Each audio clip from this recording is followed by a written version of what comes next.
रहे हो। तो पहले हम शुरू करेंगे नोटिफिकेशन डेट और एग्जाम डेट से। क्या नोटिफिकेशन डेट फिक्स्ड है? नहीं है। हर साल नोटिफिकेशन मंथ और date keeps on changing. There is no fix cycle for RBI. If you new to RBI you must know this. But अगर हम नोटिफिकेशन साइकिल का एक ट्रेंड देखें तो ये तो है ही कि नोटिफिकेशन का कोई फिक्स मंथ नहीं है। कभी नोटिफिकेशन अक्टूबर में आई है, कभी जुलाई में आई है, कभी सितंबर में आई है, कभी जैन में आई है। But most of the time you would see that it has kind of come between March and July. ये देखिए मार्च एंड जुलाई के बीच में, ये मार्च एंड जुलाई के बीच में.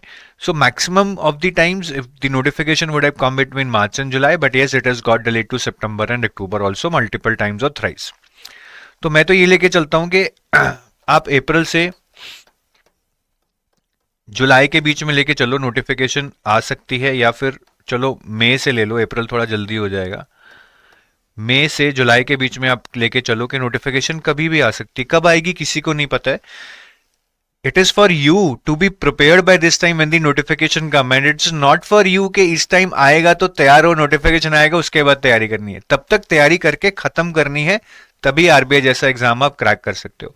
और नोटिफिकेशन आने के बाद एग्जाम डेट्स क्या रहती हैं? जर्नली फेज 1 के लिए 5 to 8 वीक्स मिलते हैं, कभी 5 वीक, कभी 8 हफ्ते. कितनी जल्दी है आरबीआई को उस पर डिपेंड करेगा.